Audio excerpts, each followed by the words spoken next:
When learning how to use WordPress, it's very important that you understand what a post is and how they work. In our training sites, you should already have a single post there named Hello World. You can see that there's the title of the post where it says Hello World. Below that, we have a link to view replies, meaning comments that people have left on the post. Below that, we have the main content of the post, and that content can include anything from just plain text to links to other resources, images, embedded videos, or many other resources. Underneath the content of the post, we have what is called the post meta information. And the post meta information includes things such as the category that it's posted in, the date that it was posted, and in some cases it's going to include information such as who posted it.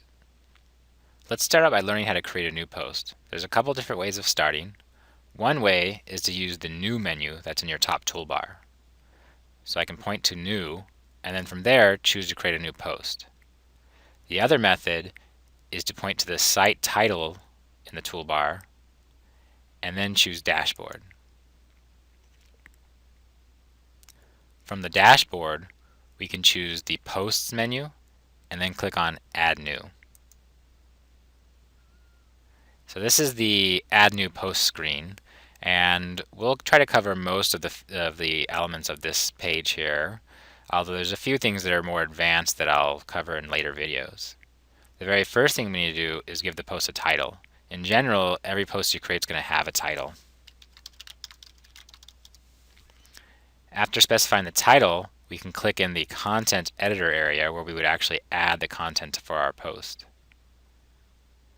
Now, you'll notice that there's a toolbar at the top of the content editor that has a lot of buttons for formatting our content.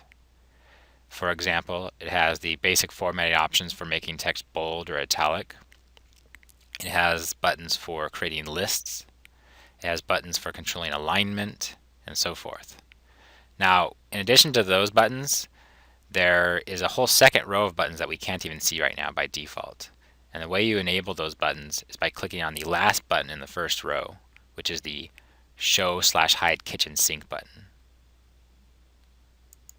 When you click on that button, it's going to bring up the second row of options. And that's going to include the ability to do things like underline text, control the color of text, and among a few other options. Adding your post content can be as simple as just typing into the editor box.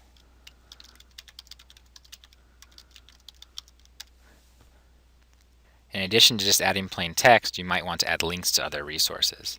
To do so, type the text that you want to become the link, and then highlight it. And once it's highlighted, you should be able to click on the Insert/Edit Link button. It's going to bring up a box that asks you to specify the URL that you want to link to. And you can also give it a title. And the title is something that's going to pop up in the browser when you hover over the link in most cases. So sometimes it might be very similar to the text that you typed into your editor area, or sometimes it might just be something more specific. You also have the option of choosing whether you want the link to open up in a new window or tab. If you want to link to your own content in your WordPress site, then click on the arrow next to or where it says or link to existing content. And this will allow you to choose any of the existing content in your site. And that includes any pages that you've created or any posts that you have in your site. So for example, if I wanted to link this to the sample page, I could do so here. In this case, I'm going to go ahead and just click Add Link, which will link to the Palomar College homepage as I've specified. So now that I've inserted that link, I can continue adding more content, editing the content that I've previously added. But I want to point out that I'm currently in the visual view. And you can see that there's a tab at the top of the content editor that says visual that's currently chosen. And there's also a text tab. And if you click on that text tab, that will take you to the text view, or what I like to refer to as the code view. And this is great for those of you that are familiar with HTML because it gives you the ability to manually edit the HTML directly if you need to. Now for most of you, you're not going to want to manually edit the HTML because you can really screw up your content if you don't know what you're doing. So I suggest that you generally stay in the visual mode unless you have a good reason to switch to the text mode. Once you've inserted your content, then there's a lot of other options you can choose before you actually publish that content. You can see on the right hand side there's a few boxes where we can control this post, and I'm going to skip over the publish box for now and skip right down to the categories box. The categories box allows you to specify the category that you want your post to belong to, and it's just a really good way of organizing your posts. So right now, the only option we have is uncategorized, and that's just the default category that exists. However, you're probably not going to want to use that uncategorized category. Generally, what you're going to do is either choose another existing category, or in this case, we can create a new category by clicking on the Add New Category link. After clicking on that link, I can then just type the name of the category. So for example, maybe I'm going to use my blog functionality in my WordPress site to announce events that are coming up for my department or whatever program I'm creating the site for. So I can create a new category called events. And if I wanted to make it a child of an existing category, I could certainly do so. So in other words, you can have a hierarchy of categories if you need to. It's not usually necessary. So in this case, I'm just going to click on Add New Category. And after clicking on that button, it immediately adds that to the list of all categories and also selects it as the current category for this post. Now it is possible to select more than one category for a post. So for example, I can click on Uncategorized and now I have two different categories chosen. And I can click again to deselect the uncategorized one. In addition to categories, you can also organize your posts with tags. So the box below the categories one is the tags box, and this one allows you to add tags to your posts very easily. Now, I would recommend that you keep the number of categories that you have fairly small. You might want anywhere from just a few categories to maybe a dozen or so categories. However, with tags, you can be a little bit more freeform with them and use as many as you want.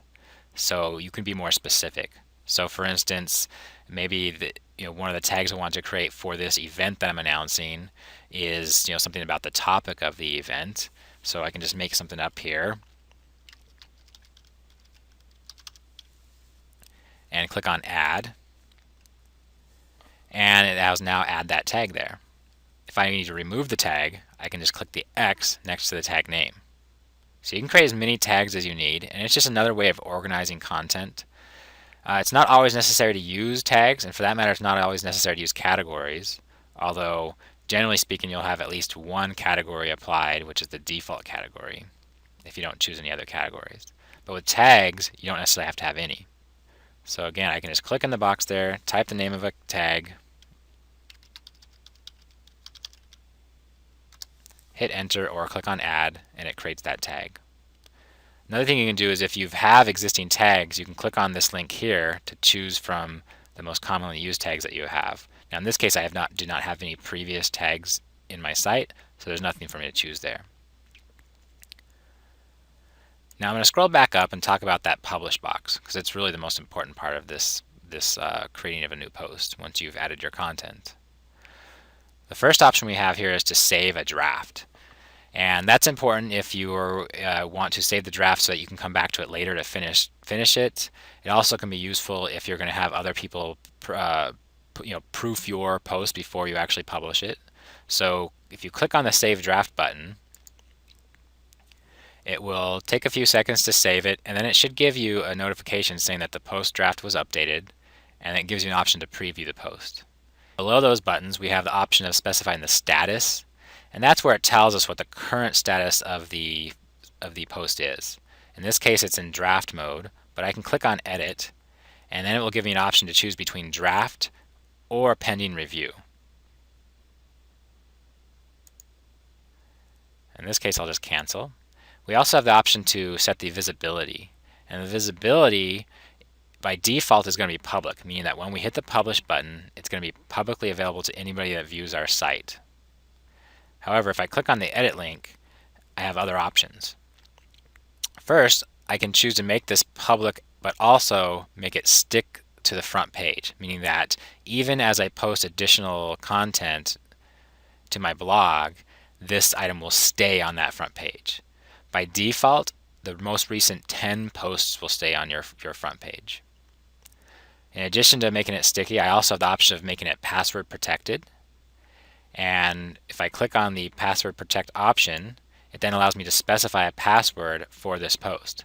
Now, you're not going to need to use this feature very often, but sometimes you might want to have certain content that's only available to certain people, and by specifying a password and then giving that password to those people that you want to view it, only they would be able to access it. Now, you have to be careful, because if that password were to leak out anywhere, someone posts it on a website, emails it to other people, whatever, then anybody with that password will have access to this information. And then the last option there is to set it as private. What private's going to do is private's only going to allow people who have actually are able to log into to view your WordPress site to access it. So in that case, it's generally going to be the people that, if it's a department site, it'd be people that are in your department that have permission to manage the site. Again, that's not going to be used very often, but sometimes it can come in handy. So I'm just going to switch back to the public option and then hit OK. Now, the last option we have here, as far as controlling how our content publishes, is the scheduling of it. You can see it's set right now to publish immediately. If I click on Edit, it actually lets me choose the exact date and time that my post would be posted to the site. So this can be great if you want to create your content ahead of time, but not immediately announce it or immediately make it available. In this case, I don't need to schedule it, so I'll just click on Cancel. And one thing I do want to point out about the scheduling is that it's really just an approximation. If you schedule something for an exact, to the exact minute, it may not publish at that exact minute. Sometimes it will publish a few minutes afterwards.